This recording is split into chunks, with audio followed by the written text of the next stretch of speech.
Bonjour, alors dans ce tutoriel nous allons voir comment utiliser Blogger, ou on dit aussi Blogspot, qui est donc la plateforme de blog de Google. Nous allons donc voir comment créer un blog et puis comment l'éditer. Alors, pour accéder à Blogger, quand vous êtes sur le site de Google, vous cliquez sur ce petit damier là qui va en fait vous afficher tous les services de Google.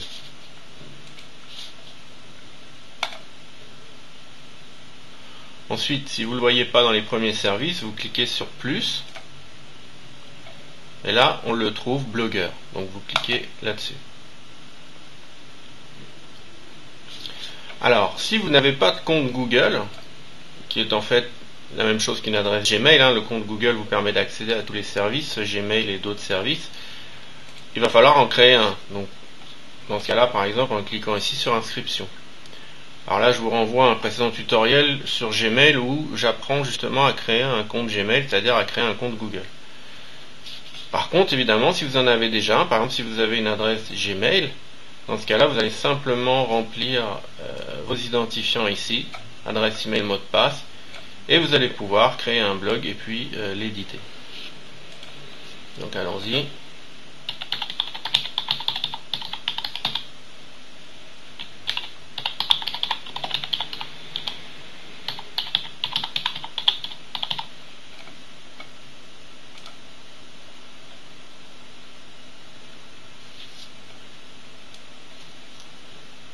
Alors là on arrive sur un premier écran qui va nous afficher tous les blogs parce qu'on peut très bien en créer plusieurs. Dans ce cas-là, tous les blogs s'afficheront ici et puis vous cliquerez sur celui que vous voulez éditer. Là moi pour l'instant j'en ai créé qu'un, donc espace public numérique, Paris 3e. Et si je veux l'éditer, je peux cliquer sur le nom. On va voir rapidement si je veux en créer un nouveau où ça se passe. Ça se passe en fait ici. Vous avez ici nouveau blog.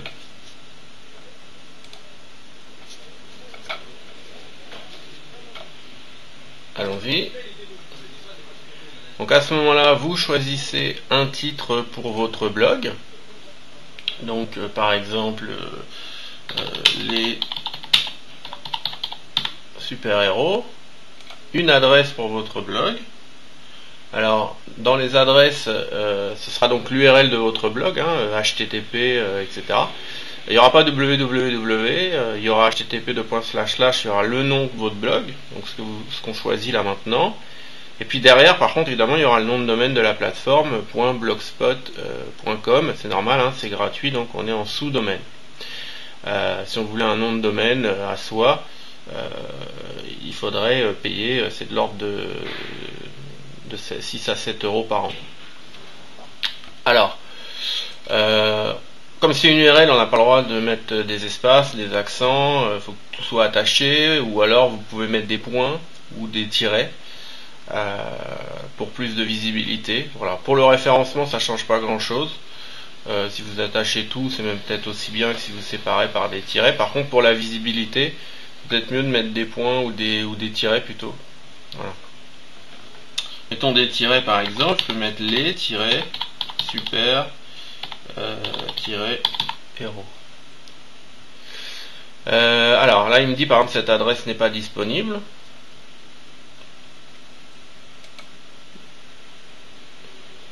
Donc on va essayer de rajouter quelque chose.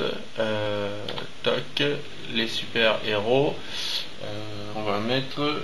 Est-ce que ça marche si je mets 2013? Oui, voilà, c'est disponible. Alors bon là, c'est juste pour vous montrer comment on fait. Évidemment, je ne vais pas garder ce vlog. Le modèle, on peut le choisir maintenant, mais on peut aussi le changer plus tard. Je vous montrerai. Donc là, je vais rester sur un modèle simple et je vais cliquer tout simplement sur créer un blog. Ici.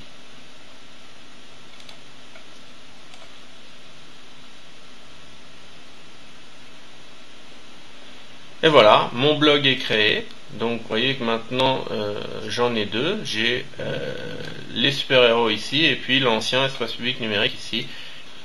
Alors admettons, j'ouvre les super-héros.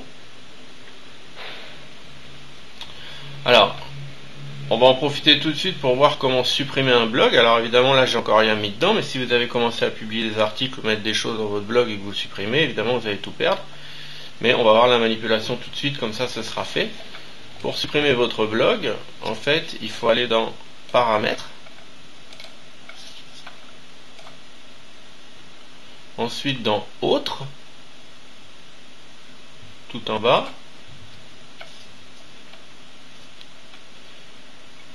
Et là, vous avez différentes options, donc importer le blog, exporter le blog, etc. et supprimer le blog. Donc là, je vais faire supprimer le blog. Donc à ce moment-là, vous avez 90 jours avant la suppression définitive. Mais après, voilà, on ne pourra plus le récupérer. Donc là, moi, je confirme à nouveau supprimer ce blog. Et voilà, vous voyez, il a disparu, il n'est plus là. Donc, par contre, il est toujours dans blog supprimé. Je pourrais décider de le resauver encore si je l'ai supprimé par erreur, par exemple. J'ai 90 jours. Voilà, donc nous avons vu comment créer un blog et puis comment supprimer un blog chez Blogueur. Alors maintenant, nous allons voir évidemment comment l'éditer, comment mettre du contenu à l'intérieur. Donc on va travailler par exemple sur celui-ci, espace public numérique Paris 3e. Alors si je clique sur le petit crayon, je vais me mettre directement sur la rédaction d'un article pour rédiger directement un article sur ce blog. Si je veux l'éditer et avoir tous les menus, on va dire, d'édition et de configuration, je vais plutôt cliquer sur le nom ici du blog. Donc allons-y. Voilà. Là je suis sur ce qu'on appelle la vue d'ensemble. Donc vue d'ensemble, je vais retrouver un menu à gauche et c'est à partir de ce menu que je vais quasiment gérer tout sur mon blog. Par exemple,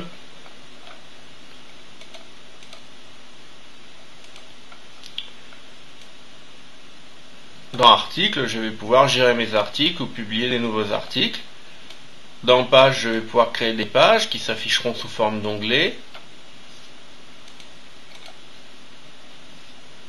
Dans commentaires, je vais pouvoir gérer les commentaires qui sont publiés, parce que je vous montrerai aussi, on peut modérer les commentaires. Google+, on n'en parlera pas trop, c'est si vous voulez lier votre blog et ses publications à votre profil Google+, c'est-à-dire au réseau social Google+, évidemment, si vous l'utilisez. On va partir du principe qu'on ne l'utilise pas. Statistiques, vous aurez des statistiques sur votre blog, sur les pages qui sont vues, les visites et tout. Gain, on n'en parlera pas trop, ça va être plutôt pour optimiser la visibilité, mais de manière payante. Donc je pense que c'est de ça dont il s'agit, on n'en parlera pas trop. Mise en page, évidemment, on en parlera, c'est ce qui va déterminer toute la disposition et l'affichage des modules. Modèle, évidemment, on en parlera, puisque ça va déterminer l'habillage de votre blog, et puis le réglage des couleurs et des polices et tout. Donc l'aspect mise en forme. Et puis paramètres, on verra aussi 2-3 petites choses en paramètres. On a déjà vu la fonction pour supprimer le blog dedans, mais on verra aussi la fonction par rapport à la configuration des commentaires ou pour le référencement, différentes petites choses.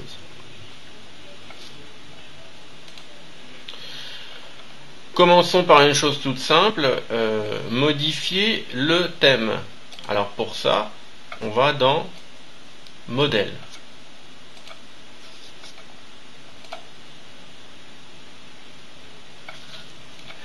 Là, vous avez le thème actuel qui apparaît en haut. Donc moi, c'est un thème à dominante là de rose fuchsia. Et si vous descendez, vous avez différents thèmes qui vous sont proposés, répartis par catégorie. Simple, affichage dynamique, picture window, awesome ink, filigrane, éthéré, voyage, etc. Pour changer votre thème, c'est simple, il vous suffit donc d'en choisir un, de cliquer dessus. Prenons par exemple, je sais pas, filigrane. Hop. Alors vous pouvez cliquer dessus si vous voulez un aperçu un petit peu plus grand, vous voyez. Vous pouvez ainsi même vous déplacer ici, et là vous avez un aperçu de ce que ça donne. Si ça vous convient pas, il vous suffit dans ce cas-là de fermer l'aperçu. Dans ce cas-là, vous cliquez sur la petite croix pour fermer l'aperçu. Sinon, si ça vous convient, vous cliquez tout simplement sur appliquer au blog. Donc allons-y, appliquer au blog.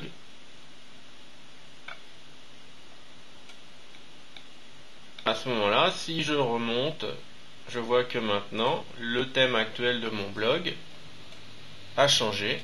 C'est celui-ci, là, à dominante de beige.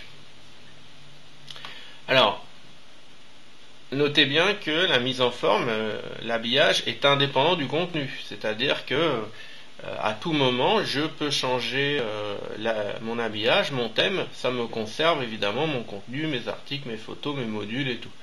Donc, ça peut être même intéressant. Hein. On peut même changer souvent, si on veut, de modèle. Voilà.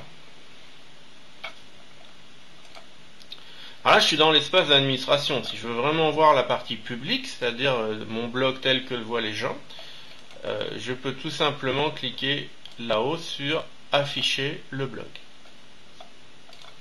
Allons-y.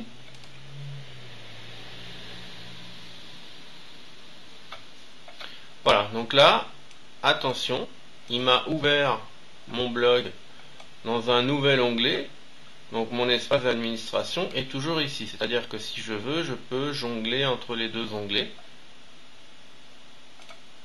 Hop, là, onglet hop, administration, et je clique là, onglet du blog. Donc là, je le vois vraiment tel que le public le voit.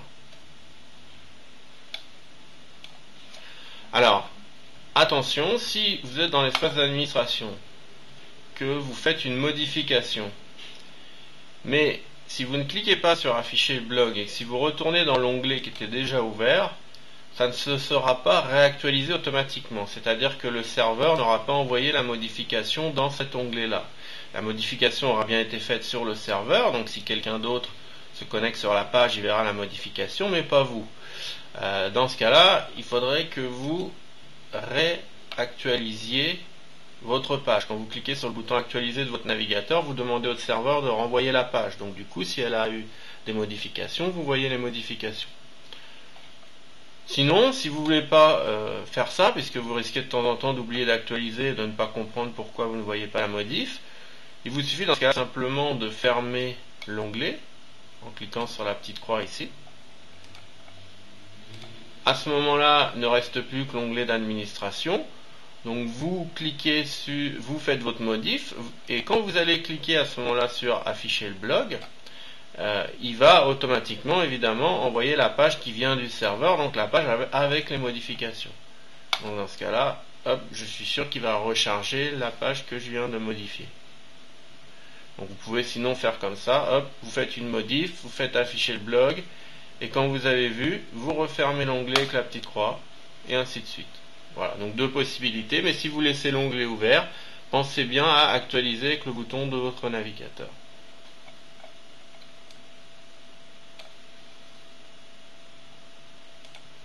Nous allons voir maintenant la gestion des articles. Il suffit pour cela de cliquer ici sur articles.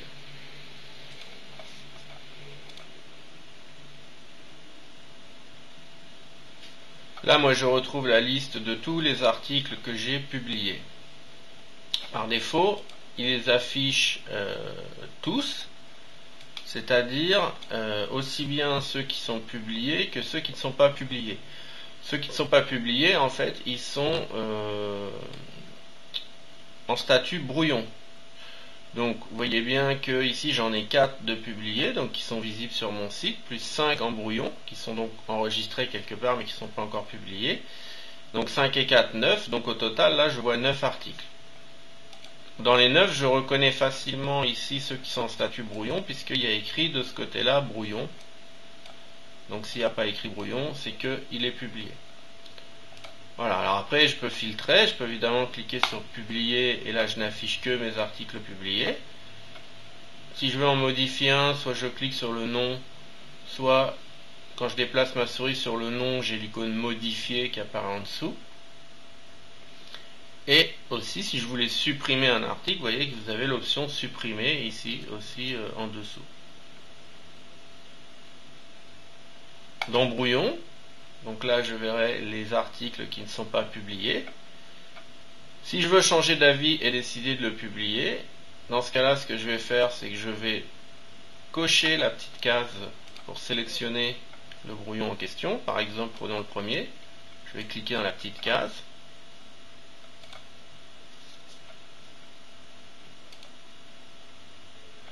Ensuite, je vais tout simplement cliquer en haut sur publier. Et là, du coup, il ne sera plus dans brouillon, mais il sera dans publier.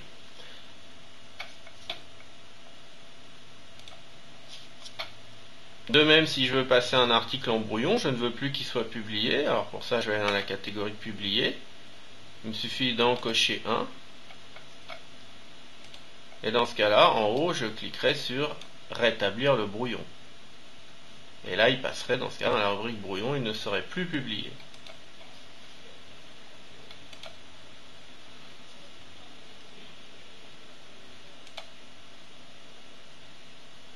Alors, à noter que vous pouvez organiser vos articles dans des dossiers.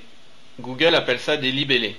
Donc en fait, c'est cette icône-là qui va nous permettre donc de créer un libellé.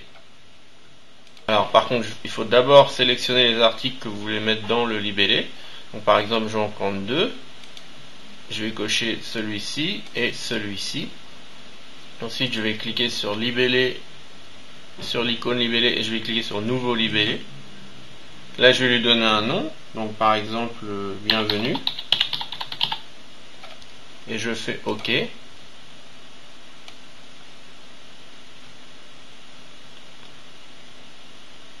Voilà. Donc là maintenant, mes deux articles ont un libellé bienvenue, alors qui apparaît à côté de l'article. Nous allons le refaire encore une fois. Nous allons créer un nouveau libellé. Donc par exemple, je vais sélectionner ces deux articles, vacances et météo. Je vais dans libellé, nouveau libellé. Je vais créer le libellé par exemple vacances. OK. Et voilà. Donc là, ce que j'ai fait, j'ai appliqué un libellé. C'est un peu comme s'ils étaient classés dans des dossiers, dans des catégories si vous voulez. Pour les deux articles ici, donc ils sont catégorisés dans le libellé vacances et ces deux-là sont catégorisés avec le libellé bienvenue. Alors à quoi ça va nous servir? Ça va nous servir par exemple avec un gadget qui permet donc d'afficher les libellés, donc d'accéder à tout un ensemble d'articles relatifs à une catégorie. Vous voyez, là moi je l'ai déjà fait, on va faire afficher le blog. Vous voyez que ici j'ai affiché mon gadget libellé et que dans mon gadget libellé je vais retrouver le libellé bienvenue dans lequel il me dit qu'il y a deux articles et le libellé vacances dans lequel il me dit qu'il y a deux articles. Évidemment, les personnes en cliquant sur le libellé, un peu comme s'ils ouvraient un dossier, vont pouvoir visualiser tous les articles de ce libellé. Voilà, on verra tout à l'heure évidemment comment ajouter des gadgets. Voilà. Alors, revenons sur la création des articles.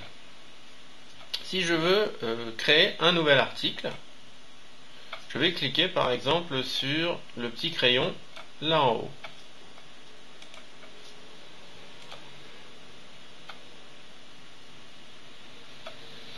Donc ici, je peux rédiger mon article.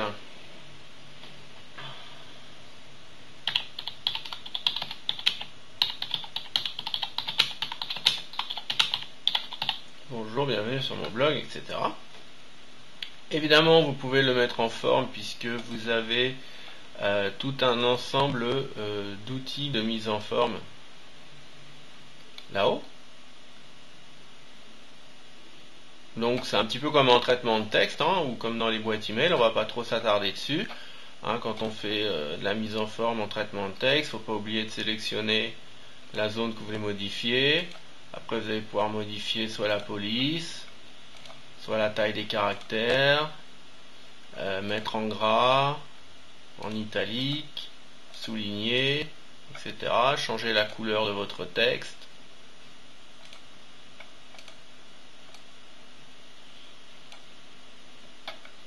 Il y a d'autres fonctions qu'on va voir tout à l'heure.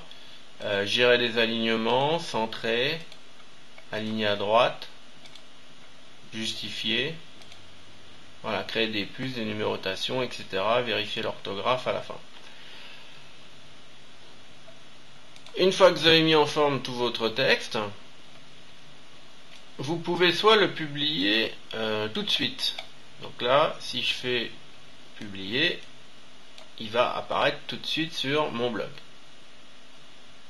Sinon, vous pouvez aussi l'enregistrer. Dans ce cas-là, il va se mettre dans brouillon. Et comme on l'a vu tout à l'heure, il ne sera pas publié. Mais vous pourrez toujours décider de le publier plus tard. Mais après, vous pouvez aussi différer la publication. C'est-à-dire faire une publication automatique à telle date. Alors dans ce cas-là, il faut aller dans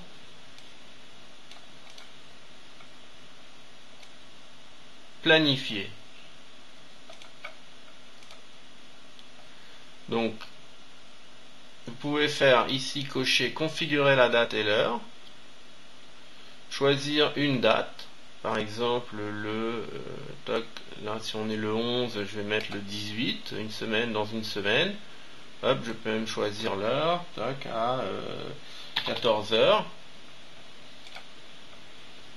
et faire OK. Et donc là, ça veut dire que le 18 octobre, hop, à 14 h, donc dans une semaine, il va publier mon article. Mais ce sera automatique. Voilà. Donc là, j'ai une planification pour mon article qui apparaît ici. Si je veux supprimer une planification, je vais retourner dans planifier, je vais remettre sur automatique et faire OK. Et là, évidemment, si je clique sur publier, il va se publier tout de suite.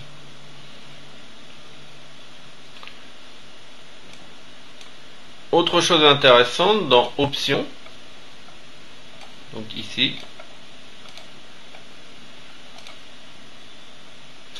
vous pouvez choisir si vous voulez autoriser ou pas les lecteurs à laisser un commentaire. Alors ça, on verra que dans la partie paramétrage du blog, on peut le configurer d'une manière générale.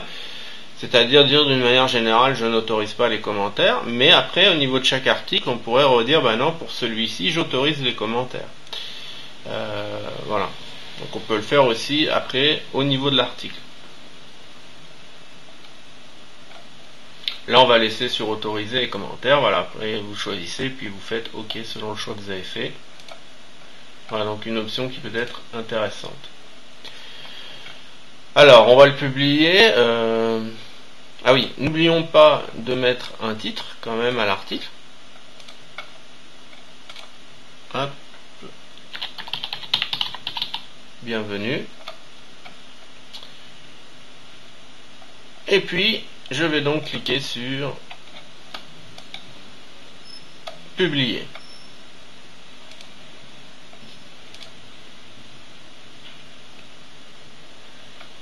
À ce moment-là, j'ai donc un nouvel article qui s'est créé ici dans ma liste d'articles. Si je veux voir qu'est-ce que ça donne sur le blog, je vais cliquer sur afficher le blog.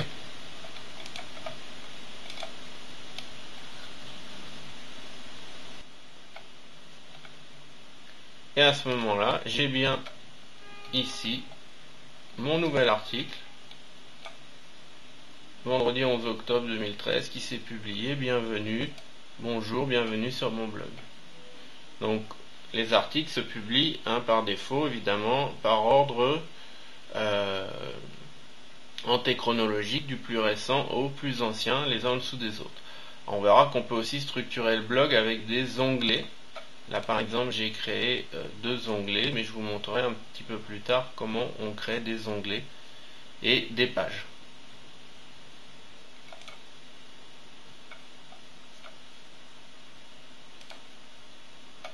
Alors si je veux modifier un article, donc on a vu que si on se déplace dessus, on a l'onglet modifier et supprimer, on en a déjà parlé, donc évidemment il suffit de cliquer sur modifier. Après si je clique dessus aussi, je vais pouvoir le modifier si je clique sur son titre. Voilà, là il se réédite et je peux le modifier. Donc rajouter du texte, etc. Alors qu'est-ce qu'il peut y avoir d'autre d'intéressant? C'est mettre une image. Donc une image, pour ça, vous cliquez sur le petit icône ici.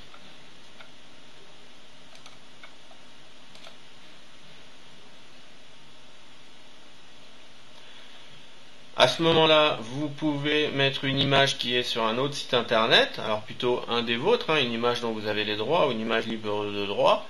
Et dans ce cas-là, avec l'option depuis une URL, vous pourriez copier-coller l'URL HTTP et donc afficher cette image qui viendrait d'un autre site. Si vous avez une webcam, vous pourriez aussi prendre une photo de vous ou directement là tout de suite avec la webcam. Vous pourriez aussi aller chercher une photo sur votre mobile, etc. depuis Picasa Album, si vous utilisez les albums web Picasa. Depuis ce blog, ça c'est si vous avez déjà téléchargé des photos dans d'autres articles. Évidemment, vous pouvez les réutiliser dans un nouvel article sans aller les rechercher dans votre ordinateur. Donc dans ce cas-là, vous choisiriez l'option depuis ce blog. Donc moi, ça doit être le cas. Vous voyez, si je fais depuis ce blog, voilà. Je retrouve toutes les photos que j'ai déjà publiées dans d'autres articles, donc je pourrais en resélectionner une et puis faire ajouter et elle se publierait dans mon nouvel article. Sinon, si elle n'est pas encore sur votre blog et qu'elle n'est pas sur internet, vous allez aller la chercher dans votre ordinateur. Donc dans ce cas-là, vous allez faire importer. Et puis ensuite choisir les fichiers.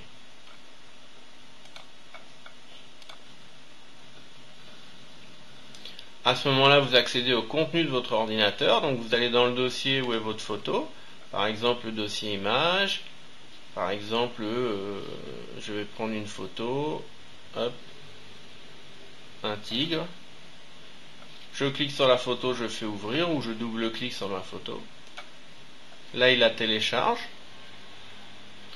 donc évidemment il faut que les images soient libres de droit, puisque elle va être publique, donc vous ne pouvez pas publier des photos qui viennent d'un autre site dont vous n'auriez pas les droits.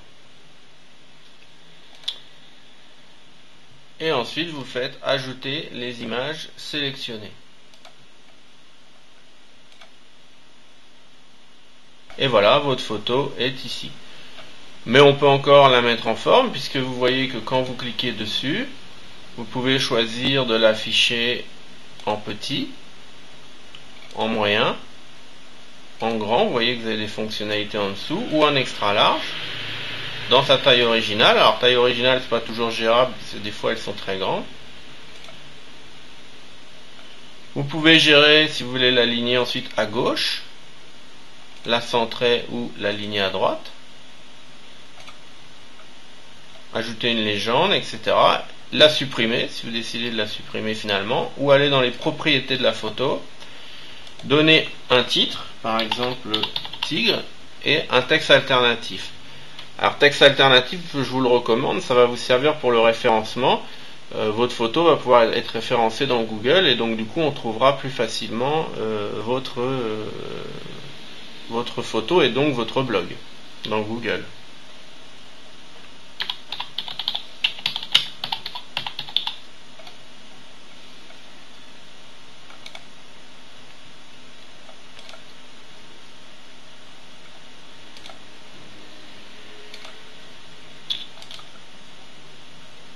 Alors,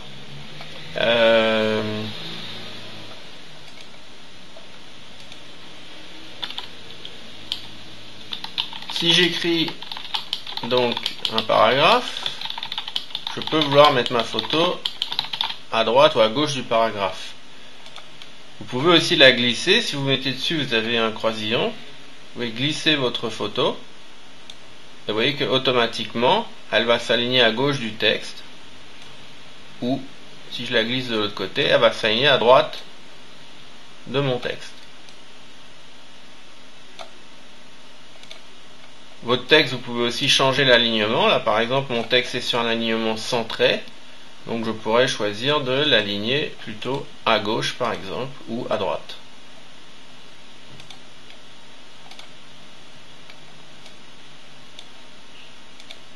Hop là.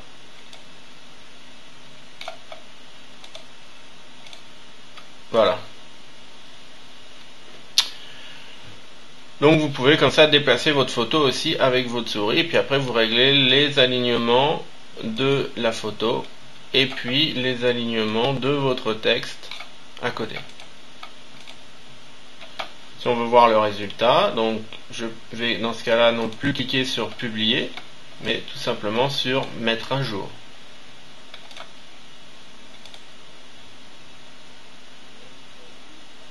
Je refais afficher le blog. Et je vois bien le résultat.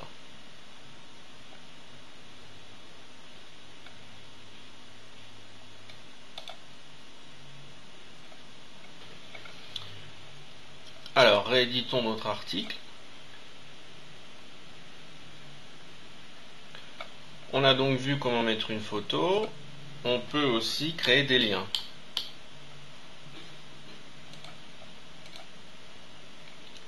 Si j'écris directement l'URL, par exemple http://www. et puis le nom de domaine du site,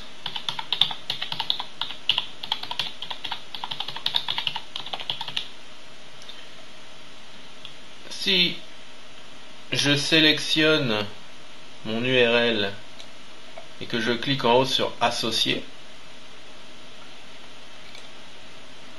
il va me créer le lien automatiquement. Voilà, le lien est créé automatiquement, donc ça fait que si la personne va cliquer dessus, elle va être redirigée vers le site. Et si je veux modifier après ce lien, vous avez vu que quand je clique dessus, en bas j'ai l'option par exemple, alors je peux aussi le supprimer le lien, mais je peux aussi faire modifier. Et là à ce moment-là je peux modifier les paramètres du lien. Mais vous pouvez aussi créer un texte.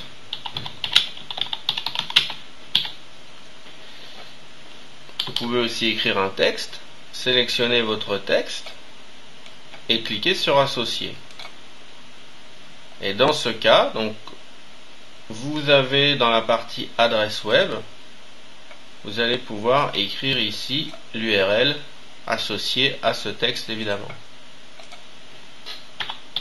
http://www, etc.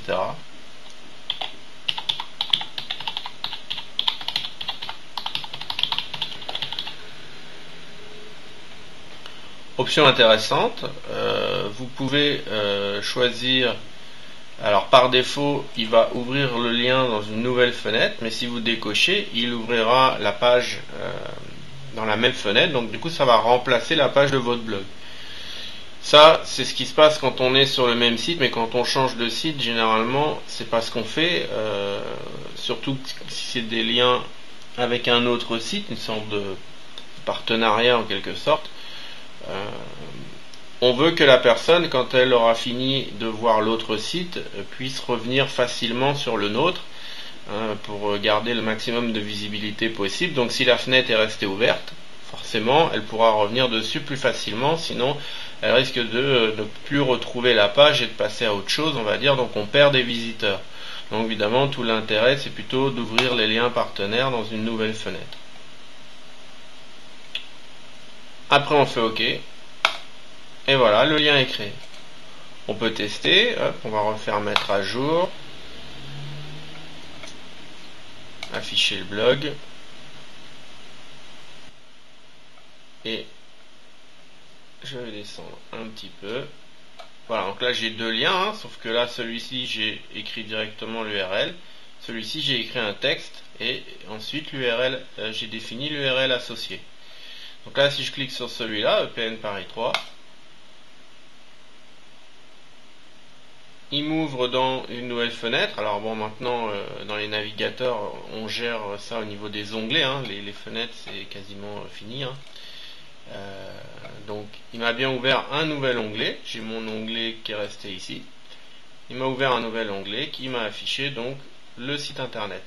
Ça fait que du coup vous voyez, si je ferme cet onglet là, eh ben l'autre était toujours resté ici ouvert. Donc voilà comment créer des liens hypertexte. Donc il vaut mieux évidemment demander l'autorisation webmaster. Bon, après si votre site est en rapport avec le sien et si vous lui faites de la publicité, c'est pas bien grave, vous n'avez pas forcément besoin de lui donner de lui demander l'autorisation puisque c'est tout bénéfice pour vous. Mais sinon vous pouvez aussi lui demander un échange de liens, ce qui aidera à mieux référencer votre site aussi dans Google. Vous lui demandez de lui faire un lien vers vous et puis vous ferez un lien vers lui. Alors là, pas forcément dans un article, du coup, plutôt dans un gadget, dans un module sur les colonnes d'à côté, par exemple.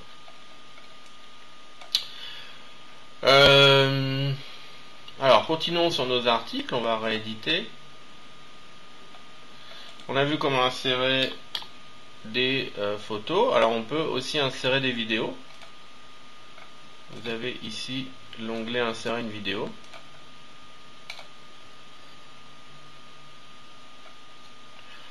Encore plusieurs possibilités, soit avec l'option importer, c'est exactement comme les photos, vous allez chercher une vidéo sur votre ordinateur. Dans ce cas-là, vous faites simplement sélectionner une vidéo à importer. À ce moment-là, vous accédez à votre ordinateur et vous pourriez très bien aller dans un dossier de votre ordinateur, aller chercher une vidéo. Et puis évidemment cliquer dessus et faire ouvrir pour l'ajouter. Bon là je vais pas le faire, parce évidemment selon le poids de la vidéo ça va mettre un certain temps à se télécharger, hein. Ça peut mettre 1 heure ou plus si votre vidéo est assez lourde.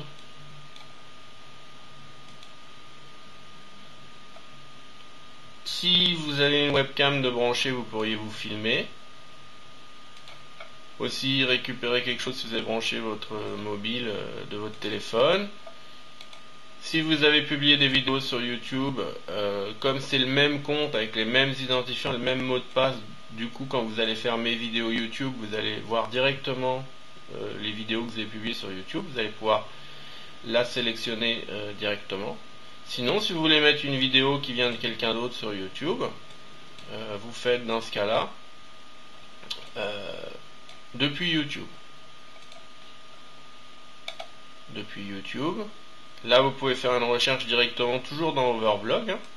Vous tapez un mot, je sais pas, par exemple, on va chercher des vidéos de Stromae. Hop, on fait rechercher. Voilà, il me trouve différentes vidéos de Stromae qui sont sur YouTube. Hop, voilà, admettons par exemple là le premier, Papa Outé. Donc je clique dessus. Alors il la lit, mais là je vais la mettre sur pause. Alors voilà, il la lit, donc je peux voir si ça me convient ou pas, hein, évidemment, si je ne la connais pas. Et puis, une fois que vous avez sélectionné votre vidéo, vous allez faire tout simplement sélectionner ici.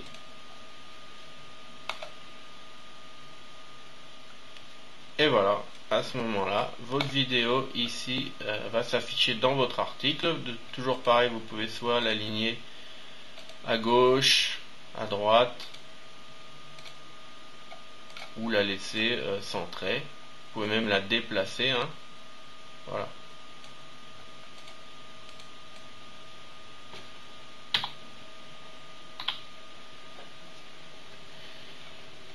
On peut vérifier si ça marche. On va faire mettre à jour.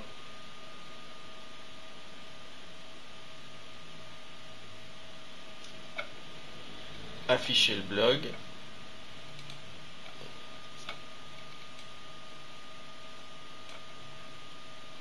Donc là, voilà, donc à la fin de mon article, j'ai bien ma vidéo. Hop. Si je clique, je la lis bien. Donc sur mon blog, elle a été intégrée sur mon blog.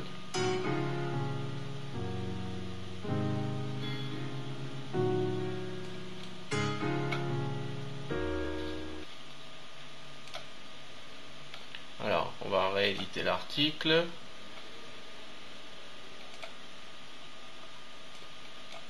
Voilà, donc au niveau des articles, je crois qu'on a à peu près fait le tour. Hein. On a vu donc comment mettre du texte, le mettre en forme, comment mettre des images, des vidéos, comment faire des liens, comment publier de manière différée, ou comment enregistrer en brouillon, etc. Alors, donc ça ce sont les articles donc qui s'affichent sur la page d'accueil. On va revenir sur afficher le blog. Donc articles qui s'affichent les uns en dessous des autres, hein, par ordre, on a dit du plus récent au plus ancien. Hop, vendredi 7 juin, encore un autre article, vendredi 1er mars, etc. Vendredi 19 octobre. Alors après, ce qui peut être bien aussi, c'est que vous pouvez vous créer des pages. Des pages donc que vous allez pouvoir afficher soit à partir d'un menu en haut ici, soit à partir d'un gadget que vous mettez à droite ou à gauche. On va voir par exemple à partir d'un menu en haut. Là j'en ai déjà créé une, par exemple une page événement, dans lequel j'ai pour l'instant écrit juste à venir, mais je pourrais évidemment écrire mon texte ici. Comment est-ce qu'on crée une page ?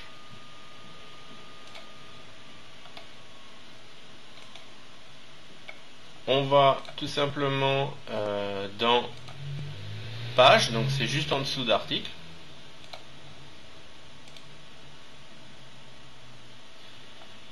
Là j'ai mes pages existantes, donc toujours pareil, avec que je peux modifier avec un bouton modifier ici en bas, mais si je peux créer une nouvelle page, donc je clique ici sur nouvelle page.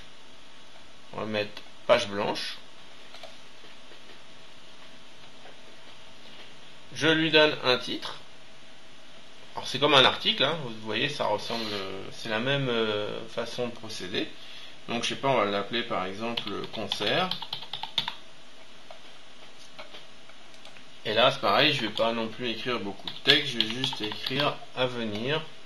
Voilà, donc vous retrouvez les mêmes outils de mise en forme, possibilité de faire des liens, de mettre des images, des vidéos et tout dans votre page. Exactement la même chose, donc on va faire publier. Donc j'ai ma page concert normalement qui a dû se rajouter. Alors vous voyez que ici vous pouvez choisir si vous voulez afficher les onglets en haut ou dans des liens latéraux en utilisant évidemment le gadget, en mettant le gadget dans la colonne de droite ou dans la colonne de gauche. Admettons onglet en haut. Donc j'enregistre la disposition telle que c'est ici.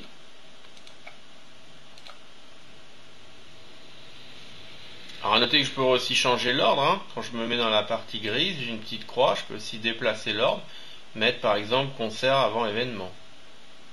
Voilà, je vais le laisser après. Hop. Voilà, vous changez l'ordre de votre menu quelque part. Voilà, vous enregistrez la disposition et puis on va retester, vous allez voir c'est tout simple. Voilà, donc j'ai bien accueil, concert, événement. Voilà, donc si je vais dans le concert, hop, voilà, j'ai bien ma page concert qui s'affiche avec mon texte à venir.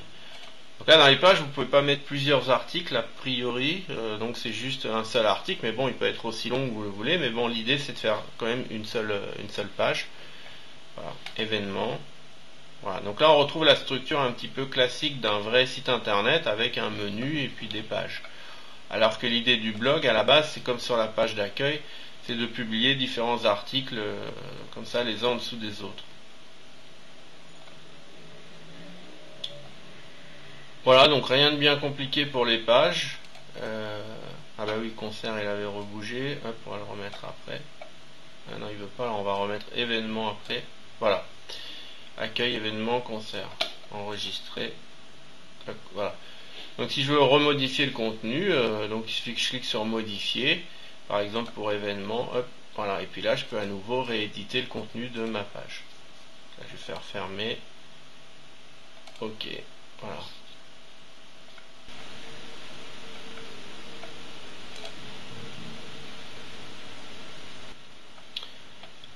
Alors, nous allons voir maintenant comment est-ce qu'on règle la position des différents modules que ici Blogger appelle des gadgets. Donc, par exemple, ici vous avez un gadget recherché dans ce blog, donc qui permet de taper un mot pour rechercher les articles correspondant à ce mot. Un gadget qui est de vous, qui peut permettre de se présenter. Un gadget archive par exemple qui peut permettre de classer les articles par date, d'avoir un classement par date des articles, par mois et par année. Voilà, c'est peut-être un gadget qui affiche les messages qui sont les plus consultés,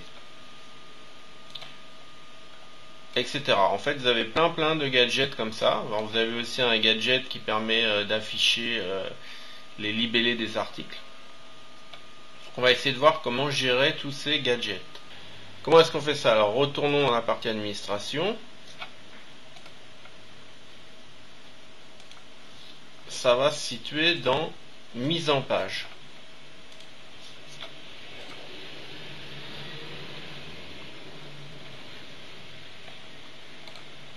Donc on retrouve ici dans la partie centrale le gadget, on va dire le module dans lequel s'affichent les articles.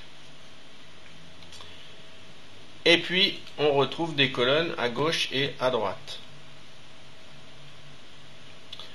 Si je veux ajouter un gadget, donc il me suffit de cliquer sur ajouter un gadget. Si je veux en ajouter un par exemple dans la colonne de gauche, je clique ici. Si je veux en ajouter un dans la colonne de droite, je clique ici.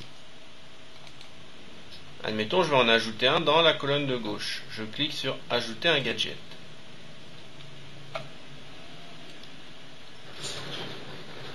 Là, il me propose donc différents gadgets. Donc, il y en a 28.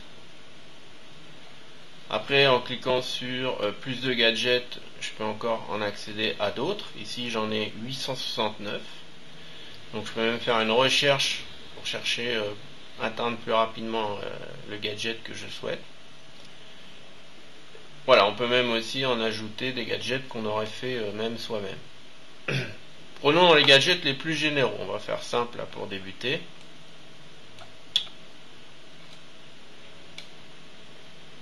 Donc, le gadget article les plus consultés, celui-là on l'a déjà vu. On pourrait afficher les statistiques au public.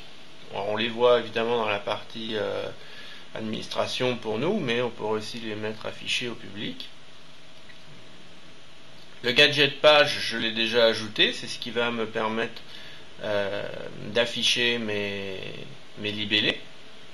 Pas mes libellés, mais mes pages que j'ai créées donc dans page, on l'a vu précédemment. Gadget champ de recherche qui est déjà ajouté, on l'a vu aussi. Un gadget HTML JavaScript, donc là on pourrait mettre du code. Bon bah ça c'est pour ceux qui s'y connaissent un petit peu, hein, mais bon après vous pouvez aussi récupérer un code ailleurs et le copier-coller. Un gadget texte tout simple, vous allez pouvoir écrire un texte qui s'affichera donc dans le gadget, soit à droite, soit à gauche donc de votre blog.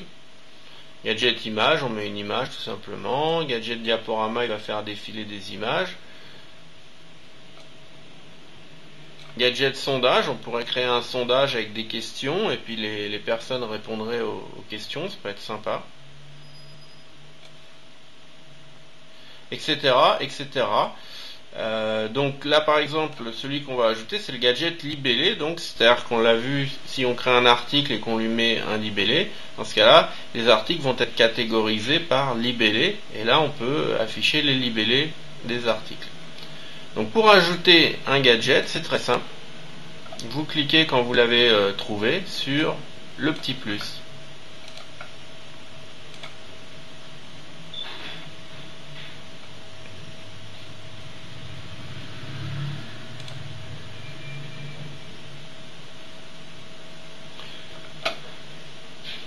À ce moment-là, vous pourriez changer le titre de votre libellé, régler différentes options qui vont être différentes évidemment selon le gadget que vous ajoutez. Donc là on a des options pour l'affichage et le tri. Donc là je vais laisser affichage des libellés par exemple par ordre alphabétique et par liste, mais bon je pourrais aussi les afficher en nuage par exemple, etc. Ça peut se modifier plus tard. Là pour l'instant je vais faire enregistrer. Et donc mon gadget c'est bien rajouter ici le gadget libellé. Je vais faire à ce moment-là enregistrer la disposition et je vais vérifier que ça a bien fonctionné.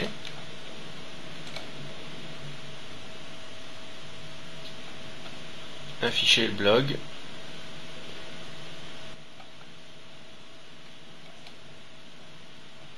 Voilà, j'ai bien ici mon gadget libellé qui s'est rajouté avec donc mes libellés bienvenue et vacances dans lesquels j'ai respectivement 2 articles à l'intérieur, donc qui s'afficheront si je clique dessus. Alors le titre libellé, si je veux le changer,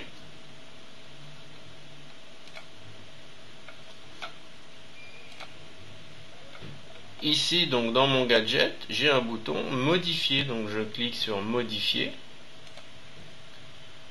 Et là, je réaccède au paramétrage et je peux faire une modification. Par exemple, le titre. On va mettre article. Je change mon titre. Je fais enregistrer. Voilà, alors le titre est changé aussi ici. Et si je fais enregistrer à disposition, si je refais afficher le blog, voilà, le titre de mon gadget a bien changé.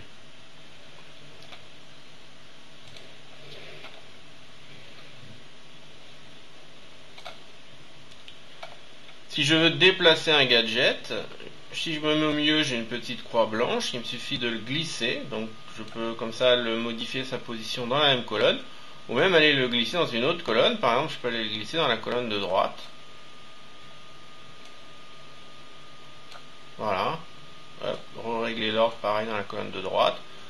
Ou même prendre, si je veux, un élément de la colonne de gauche, le glisser dans la colonne de droite, vous voyez. Voilà, vous faites comme ça la mise en page simplement en déplaçant avec la souris.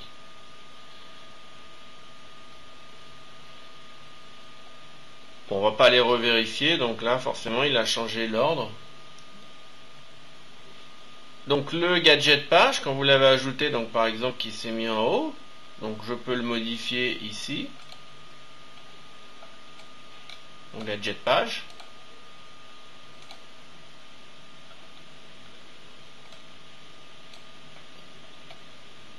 Donc là, bon, il n'y a pas grand chose à modifier à part l'ordre que je peux modifier là, mais on a vu qu'on peut aussi le modifier l'ordre en allant dans page, et puis surtout là par contre l'édition va se faire dans page. Par contre on pourrait choisir de ne pas afficher certains. Voilà, enfin, on a quelques fonctionnalités. Je pourrais tout simplement le déplacer, c'est-à-dire que si je déplace mon gadget page ici à gauche, dans ce cas-là, la liste de mes pages va s'afficher dans ma colonne de gauche. Je peux aussi le déplacer à droite et dans ce cas-là, la liste des pages s'affichera dans la colonne de droite. Là, on va le remettre en haut, au-dessus. Voilà. Autre gadget très important, l'entête de votre site. Donc là, tout en haut, vous pouvez faire modifier.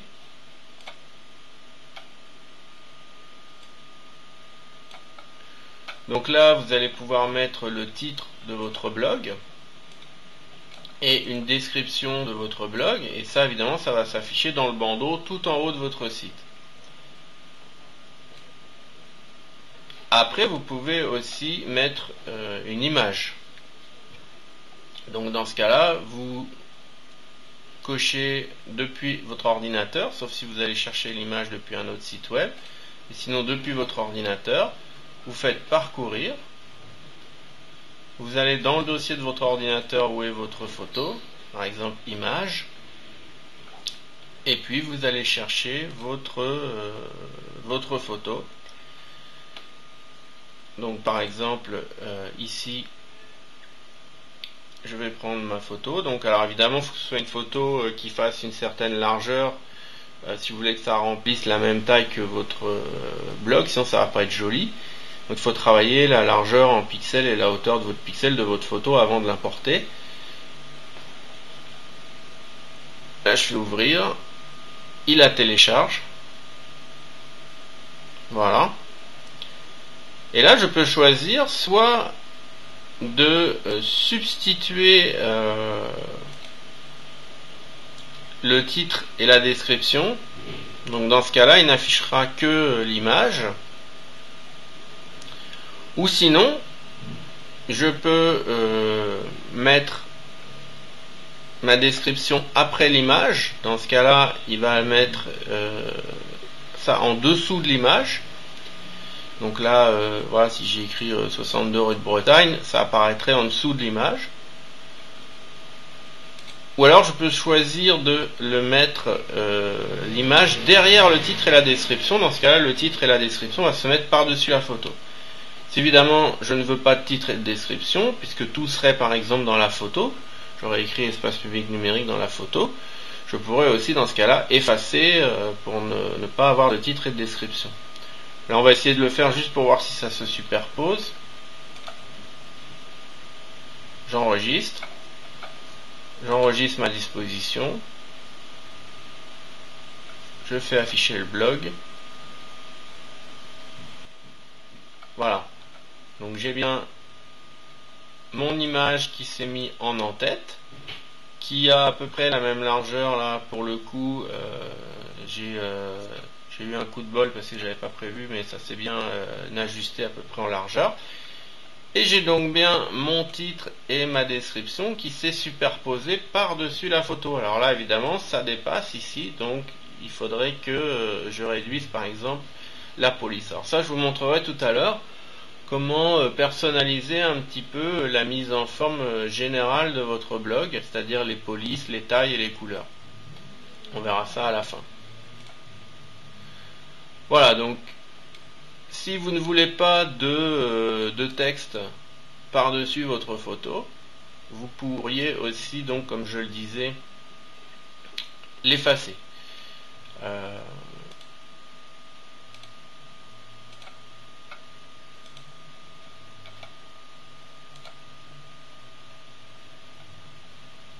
Dans ce cas-là, ici, dans le titre du blog, hop, vous effacez tout. Pareil dans description. Vous effacez tout et puis évidemment il n'y aura rien qui superposera par-dessus la photo. Voilà, je ne vais pas l'effacer puisque je vais vous montrer tout à l'heure comment mettre en forme justement ça.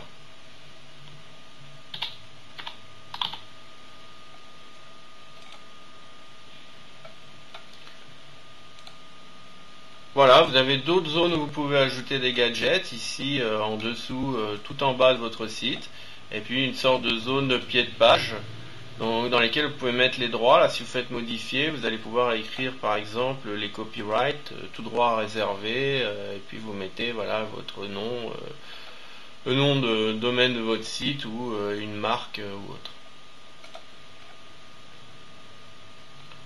Voilà, donc je crois qu'on a à peu près fait le tour donc pour la mise en page. Maintenant, on va voir justement comment personnaliser un petit peu le design. C'est-à-dire qu'on avait vu au tout début comment choisir un modèle en allant dans modèle.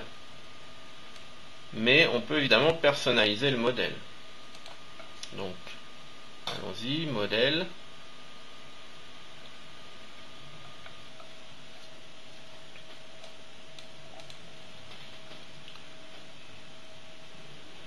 Donc le modèle actuel s'affiche ici. Et en dessous, vous avez tout simplement un bouton personnaliser qui va donc nous permettre de personnaliser notre modèle.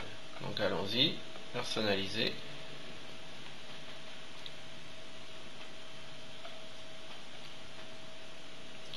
Alors là, en fonction de ce qu'on modifie, on va avoir l'aperçu en dessous. Donc on ne va pas être obligé d'aller vérifier à chaque fois en cliquant sur afficher le blog. Donc ça c'est pratique.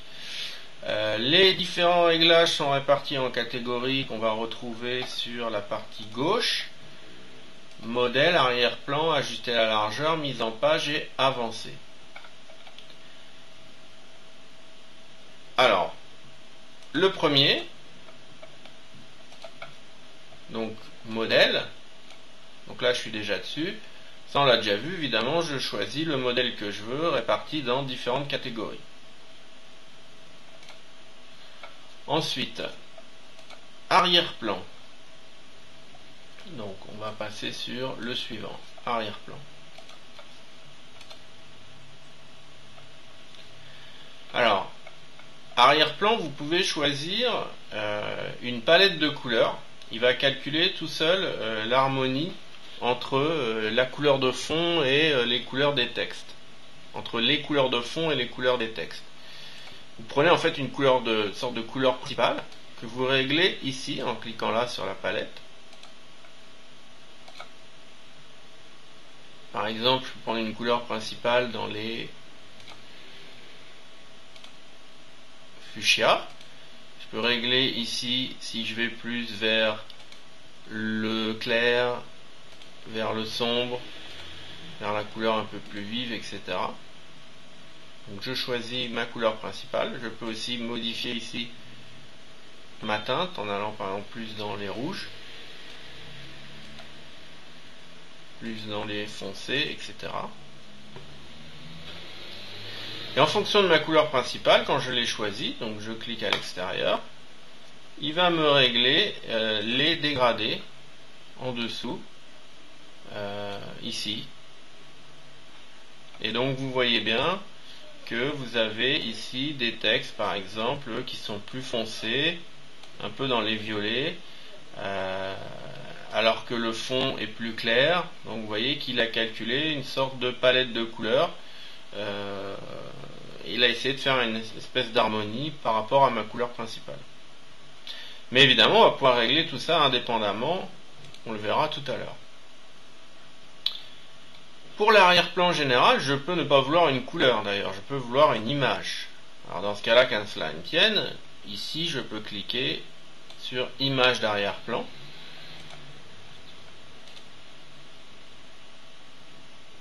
Et là j'ai deux possibilités, soit je vais aller chercher la photo sur mon ordinateur en faisant importer une image, soit je vais chercher dans les différentes catégories qu'il me propose et les différentes images qu'il me propose.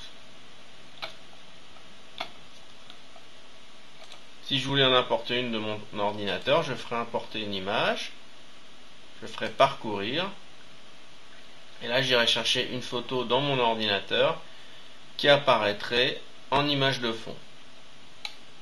Par exemple, peu importe, si je prends cette photo, ouvrir, et ensuite je ferai OK, et là ma photo apparaît en image de fond de mon blog. Par défaut, elle s'affiche en mosaïque, surtout si elle est petite. Je pourrais cliquer ne pas disposer en mosaïque, et là elle s'affiche qu'une fois. Alors dans ce cas-là, il vaudrait mieux qu'elle soit plus grande pour qu'elle remplisse toute la largeur. Et dans ce cas-là, on utiliserait les alignements au-dessus.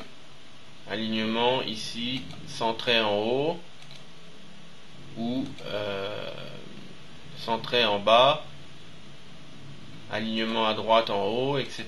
Vous voyez que vous avez 6 alignements possibles de votre photo. Mais si elle est petite, effectivement, ça peut être intéressant de choisir un mode mosaïque. Mosaïque horizontale, il affiche que sur la première ligne. Mosaïque verticale, il affiche que sur la première colonne. Et mosaïque, il affiche à la fois sur toutes les lignes et sur toutes les colonnes. Et ça remplit toute la surface de l'écran. Voilà, votre photo remplit toute la surface de l'écran.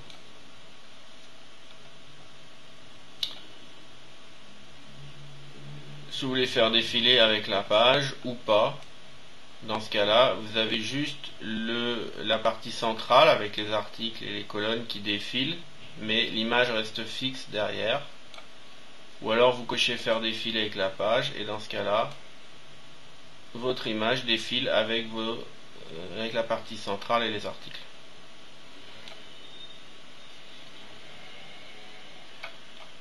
Voilà, donc après vous pouvez aussi utiliser une des images qu'il propose.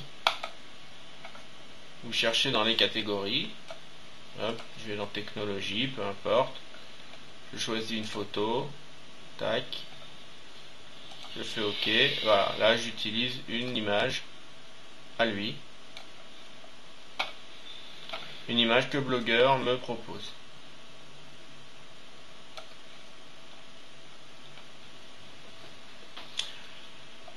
Alors, bon là on va rester sur un thème de couleur, on va pas se compliquer. Alors du coup on va supprimer l'image, on va cliquer sur supprimer une image. Hop, voilà, et là du coup il réutilise mon thème de couleur. On peut modifier un petit peu ce thème. Bon, alors, ensuite, passons à la rubrique suivante. Ajuster la largeur.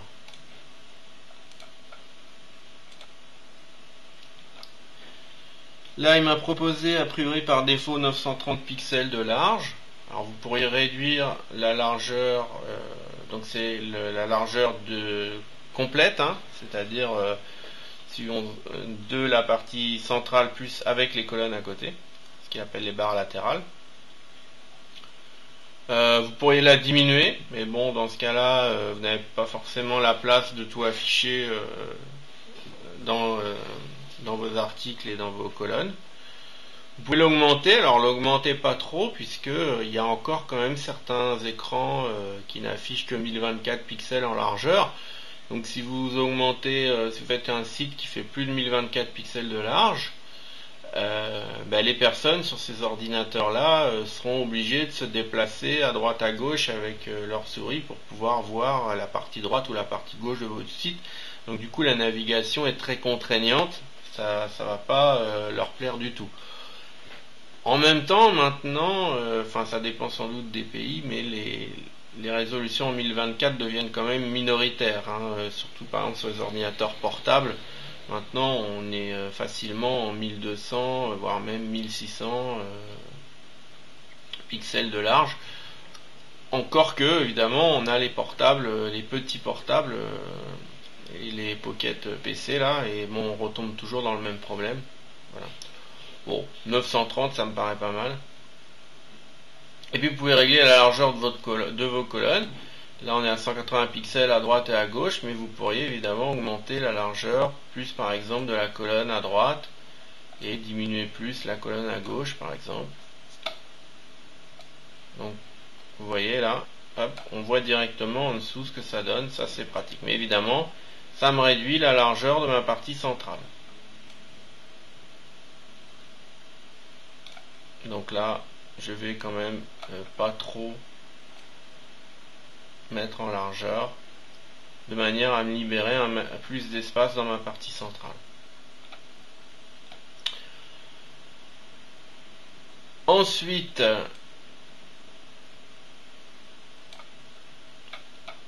on va passer à l'onglet suivant, mise en page. Alors là, on va retomber un peu sur ce qu'on a vu précédemment. Sauf que là, alors on va pouvoir choisir par exemple les colonnes. Si je veux n'afficher par exemple qu'une seule colonne à droite ou qu'une seule colonne à gauche, là actuellement on affiche deux colonnes, une de chaque côté. Je pourrais aussi choisir de ne pas afficher de colonne, mais dans ce cas là je pourrais mettre mes gadgets que au-dessus ou en dessous. Donc je suis pas sûr que ce soit la meilleure chose, puisque il y a quand même pas mal de gadgets qui sont assez sympas. Je pourrais aussi choisir d'afficher deux colonnes à côté, à droite ou à gauche, même jusqu'à 3 colonnes, etc. Alors ces options là dépendent des modèles choisis, mais bon, la plupart du temps ici chez Google, quel que soit le modèle, on peut sélectionner ce genre de choses. Si on veut différents pieds de page, différentes zones de pieds de page ou qu'un seul, voilà. Donc là, je vais rester sur affichage avec une colonne à droite et à gauche, mais c'est ici que ça se règle le nombre de colonnes que vous souhaitez. Après, évidemment, le déplacement des gadgets dans les colonnes On peut le régler ici, hein, vous voyez en dessous, vous pouvez aussi glisser vos gadgets. Mais par contre, pour ce qui est le fait d'ajouter des gadgets et tout, on l'a vu précédemment, il faut aller dans mise en page quand vous êtes sur la vue d'ensemble de votre blog. Enfin le dernier, l'onglet avancé.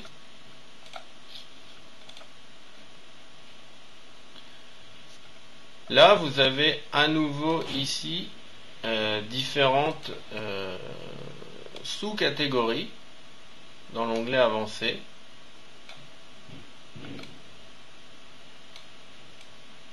Comme texte de la page, arrière-plan, lien, etc. Et vous allez pouvoir régler la mise en forme des différents éléments, c'est-à-dire la police, les couleurs, la taille de la police, gras, italique, souligné, ce genre de choses. Donc ça, c'est voilà, donc ça vous permet quand même de personnaliser pas mal votre modèle. Alors, texte de la page, donc c'est un petit peu le texte en général quand vous écrivez dans des modules ou autres. Donc là, par défaut, il est de couleur noire, mais je pourrais modifier la couleur, par exemple, le mettre en une espèce d'orange. Et vous voyez que dans ce cas-là, si j'écris quelque part dans un gadget, ça va s'afficher en orange.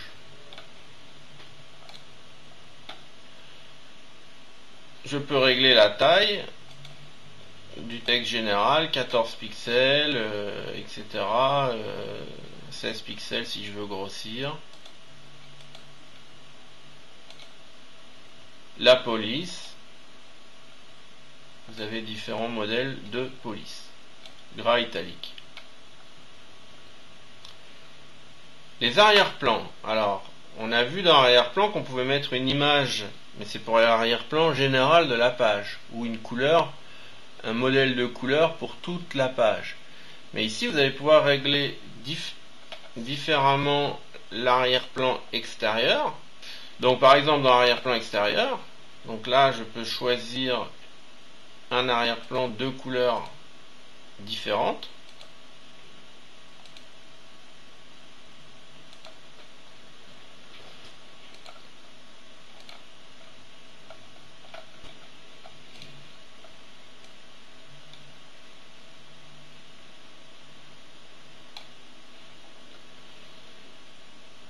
Alors, dans arrière-plan, je vais pouvoir régler donc l'arrière-plan extérieur, sauf si j'ai mis une image, donc on l'a vu un petit peu plus haut dans la rubrique arrière-plan. Mais sinon, là, je peux régler la couleur. Donc, par exemple, je peux donc cliquer, hop, et régler ici ma couleur pour mon arrière-plan général. Et le pied de page, tout en bas, c'est pareil. Ici, j'ai un pied de page de couleur violette, mais je pourrais changer aussi la couleur de mon pied de page.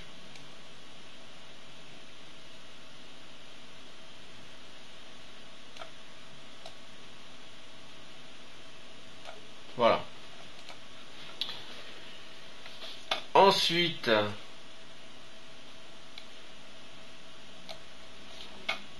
les liens. Alors, ça c'est quand il y a des liens. Donc par exemple, nous on en a créé tout à l'heure. EPN Paris 3, on avait créé un lien dans un article. Donc là, on va définir en fait la couleur du lien.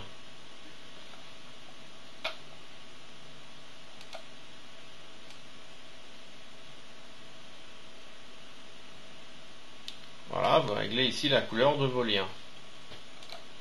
Et de même, si la personne a cliqué sur le lien et qu'elle revient dessus, il faut lui indiquer qu'il a été visité. Donc on change sa couleur, couleur du lien visité.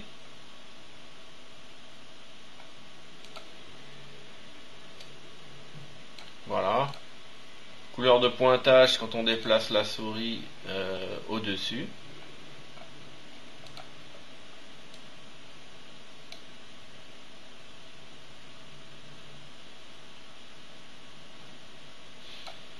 Voilà. Ensuite, titre du blog. Donc alors vous voyez qu'à chaque fois, quand vous vous voulez modifier quelque chose, il vous l'encadre en pointillé rouge pour vous indiquer à quelle zone ça correspond. Donc comme ça, vous savez ce que vous allez régler. Donc titre du blog, vous voyez que la modification de la mise en forme ne se fait pas dans le gadget comme on a vu précédemment en allant dans la mise en page, mais se fait dans cette partie-là, donc quand on personnalise le template. Donc là, je pourrais changer la police de mon titre.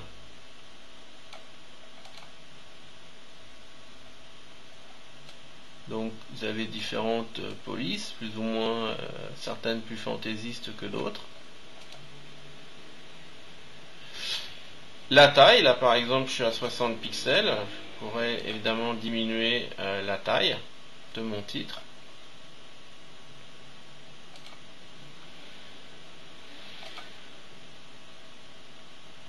Mettre en gras, en italique, etc.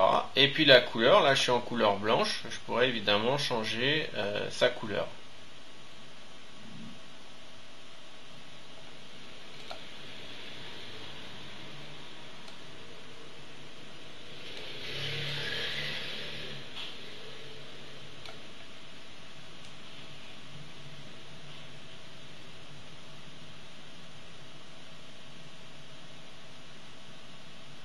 Voilà. Description du blog, exactement pareil, je peux régler aussi la couleur de la description de mon blog.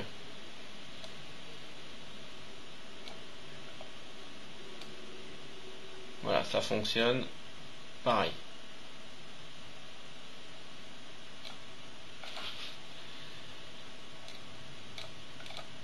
Texte des onglets, donc pour les menus. Donc pareil, je peux modifier ma police, la taille de ma police, etc. Les couleurs du texte. Donc je peux vraiment régler tout ça là-dedans.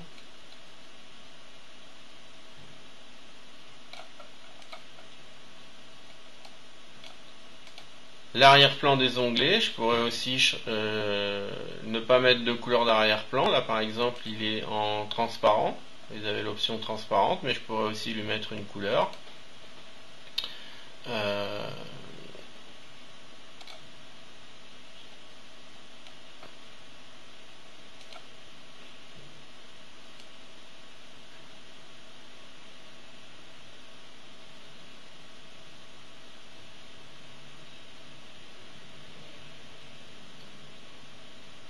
Voilà, bon, peu importe. La couleur des séparateurs entre les différents éléments, etc. Etc. Donc différentes mises en forme au niveau des articles, sachant que vous pouvez modifier certaines choses dans les articles, mais bon, le titre par exemple, la mise en forme ne peut pas se faire quand vous rédigez un article, alors que là oui, là je peux choisir donc la police de mon article, la taille, si je veux le mettre en gras, en italique, etc. La couleur, si je veux faire une couleur de fond ou pas. Là, il est en transparent.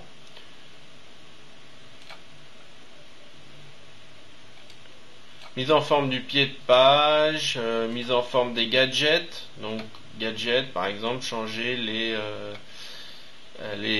mises en forme aussi, comme les couleurs ou autres. Donc, là, il est couleur du titre, il est assez noir. On va changer aussi. On va revenir sur du vert. Voilà, donc là j'ai remis plus sur du vert, etc. Mise en forme au niveau du pied de page. Donc là il faut que vous descendiez pour afficher votre pied de page. La couleur par exemple, hop, je peux changer la couleur dans mon pied de page. Mettre plus en orange.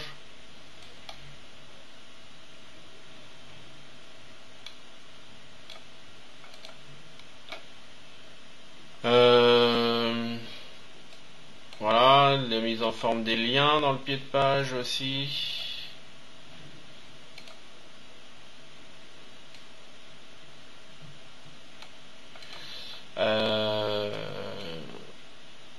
on a à peu près fait le tour. Alors on pourrait aussi afficher, ajouter soi-même un fichier CSS pour ceux qui connaissent un peu le langage CSS, mais déjà sans connaître le langage CSS, vous voyez que grâce à toutes ces sous-catégories, vous pouvez quand même régler facilement les couleurs, les tailles, les polices, les tailles des caractères de la plupart des éléments de votre blog. Donc ça vous permet quand même de personnaliser votre modèle. Il y a quand même une certaine souplesse. Donc au fur et à mesure qu'on fait les réglages, on voit les modifs en dessous. Et puis quand on est satisfait, on peut faire tout simplement ici, appliquer au blog.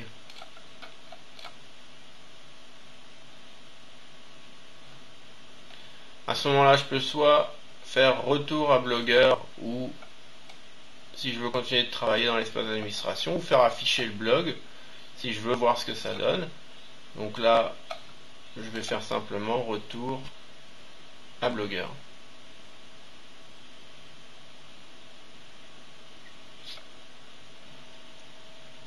Alors maintenant on va voir les commentaires. Donc pour ça on va refaire afficher le blog.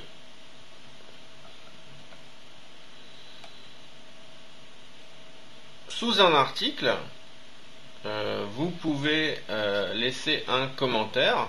Vous avez en fait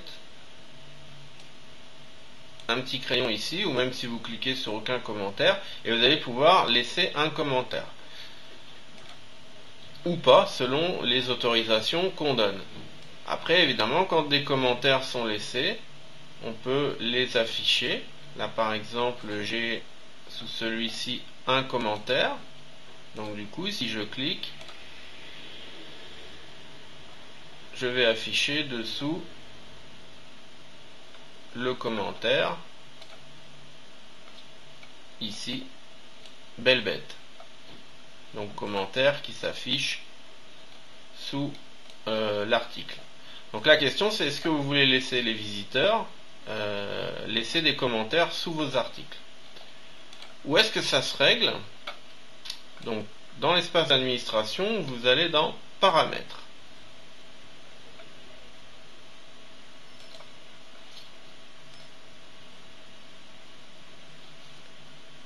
Ensuite, vous allez dans publication et commentaires.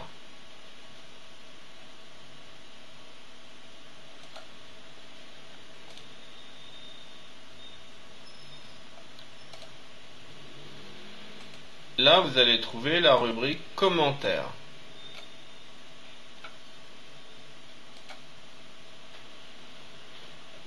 Alors, là, il y a deux choses qui vont être intéressantes. C'est par exemple qui peut ajouter des commentaires et est-ce que vous voulez les modérer ou pas. Qui peut ajouter des commentaires? Tout le monde. Donc là, même les personnes qui sont anonymes, qui ne se sont pas identifiées, pourront laisser le commentaire. Sinon, si vous cochez utilisateur inscrit, la personne va devoir s'inscrire. C'est-à-dire, il va falloir qu'elle ait un compte chez certains partenaires, on va dire, de Google, ou qu'elle ait un compte Google. Sinon, vous pouvez autoriser uniquement les personnes qui ont un compte Google à laisser des commentaires, mais là, ça restreint quand même. Ou uniquement ceux qui sont inscrits sur le blog, donc là, ça restreint, je dirais, encore plus. Si vous voulez pas trop restreindre, vous pouvez laisser tout le monde. Par contre, en dessous, dans modération des commentaires, attention, si vous mettez jamais, là ça veut dire que les commentaires ne sont pas filtrés. Donc dès que quelqu'un publie quelque chose, ça s'affiche. Donc attention, quelqu'un évidemment peut publier des insultes ou je ne sais quoi. Donc il vaut peut-être mieux quand même les modérer en cochant toujours. Ça veut dire que dans ce cas-là, le commentaire ne s'affichera pas tant que vous ne l'aurez pas accepté. Vous pouvez d'ailleurs mettre ici votre adresse email pour être prévenu s'il y a un commentaire qui est laissé. Sinon, vous le verrez aussi en vous connectant dans votre espace d'administration. Je vais vous montrer tout à l'heure où on peut modérer les commentaires. Donc admettons, je mets tout le monde et modération toujours. Ensuite, je vais faire enregistrer les paramètres.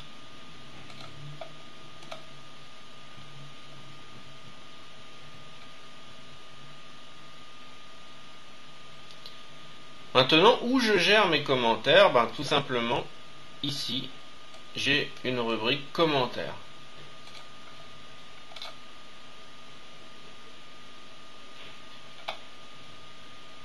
Et là, si quelqu'un a publié un commentaire, vous allez le voir dans la rubrique modération en attente. Là, par exemple, j'ai un commentaire qui a été laissé. Joli minou. Donc là, à ce moment-là, j'ai plusieurs choix possibles. Donc ça ne s'affiche pas encore, là, puisque je suis sur les modérations en attente. Ça ne s'affiche pas encore sur mon site. Donc là, j'ai deux possibilités. Je vais le sélectionner. Soit ça me plaît pas, c'est une insulte ou autre, voilà. Donc dans ce cas, je peux décider de le supprimer. Soit c'est du spam, c'est un robot qui laisse une pub vers son site à lui. Donc dans ce cas-là, vous cliquez sur spam. Soit voilà, c'est quelqu'un qui a laissé un commentaire intéressant et puis vous cliquez dans ce cas-là tout simplement sur publier et à ce moment-là, il apparaîtra sur votre site. Donc voilà, vous avez le choix entre supprimer ou publier un commentaire qui a été laissé. Si je choisis donc de le publier, à ce moment-là, si je vais dans la rubrique publier, donc ici, eh bien je retrouve évidemment tous les commentaires qui ont été publiés. Mais je peux encore choisir évidemment de les sélectionner et de supprimer du contenu ou de carrément supprimer le commentaire. Ou de finalement décider que c'est un spam. Voilà. Donc voilà, c'est là-dedans que vous gérez vos commentaires.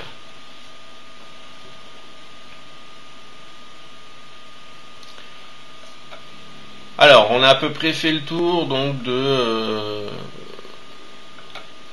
toutes les fonctions du blog. On a vu comment publier des articles, des pages, comment gérer les commentaires, comment gérer la mise en page au niveau des gadgets, comment personnaliser le modèle et la mise en forme.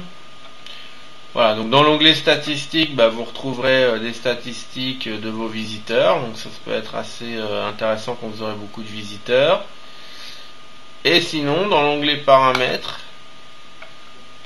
donc vous allez pouvoir régler différentes choses sur le nombre d'articles sur la page principale que vous voulez afficher au maximum. Les commentaires, donc on a déjà vu. Donc ça c'était dans publication et commentaires. Dans paramètres basiques, vous allez pouvoir modifier le titre de votre blog ou la description de votre blog ici. Les messages de confidentialité, alors ça peut aussi se modifier dans les gadgets, dans mise en page, on l'a vu, mais ça peut se modifier là. Voilà, a priori on peut ajouter un domaine personnalisé si on a acheté un nom de domaine à soi. Donc du coup on n'aurait plus le blogspot.com, ou sinon modifier le nom ici avec .blogspot.com derrière. Ajouter d'autres personnes qui pourraient éditer aussi votre blog en leur donnant des autorisations et un mot de passe. Si vous voulez pas que votre blog soit public, dans ce cas-là, et uniquement autoriser certaines personnes à le voir, ça pourrait être ici que ça se passe. Voilà, langue et mise en forme, la langue du blog, fuseau horaire, etc. Préférences de recherche, alors ça peut être intéressant, vous pouvez mettre ici des balises méta. Dans ce cas-là, si vous activez ici, vous mettez des mots-clés pour que vous soyez vu dans Google un petit peu mieux. Bon là, je vais pas le faire. Voilà, donc tout ça, ça concerne aussi donc tout ce qui est le référencement. Donc si vous voulez évidemment que votre blog puisse être trouvé assez facilement dans Google. Donc après, bon, le travail de référencement, ça pourrait faire l'objet d'un autre cours, puisque que ce soit référencer un site ou un blog, ça demande aussi des heures et des heures de travail. Et il y a tout un tas de paramètres à travailler là-dessus. Mais bon, là, vous pouvez déjà faire 2-3 petits réglages.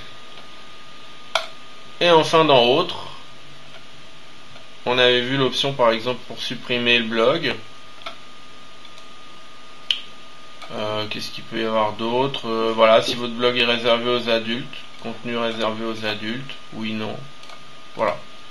Donc je vous laisse regarder tranquillement. Donc il peut y avoir différents petits paramétrages ici dans Paramètres. Et sinon, bon, on a à peu près fait le tour. Donc vous devriez maintenant être capable de publier du contenu et de le mettre en forme sur votre blog. Donc n'oubliez pas de vous déconnecter, surtout si vous êtes dans un lieu public après. Donc vous cliquez dans ce cas-là sur le nom de votre blog ici en haut. Et là vous cliquez sur déconnexion. C'est comme pour votre boîte email. Voilà, c'est exactement pareil.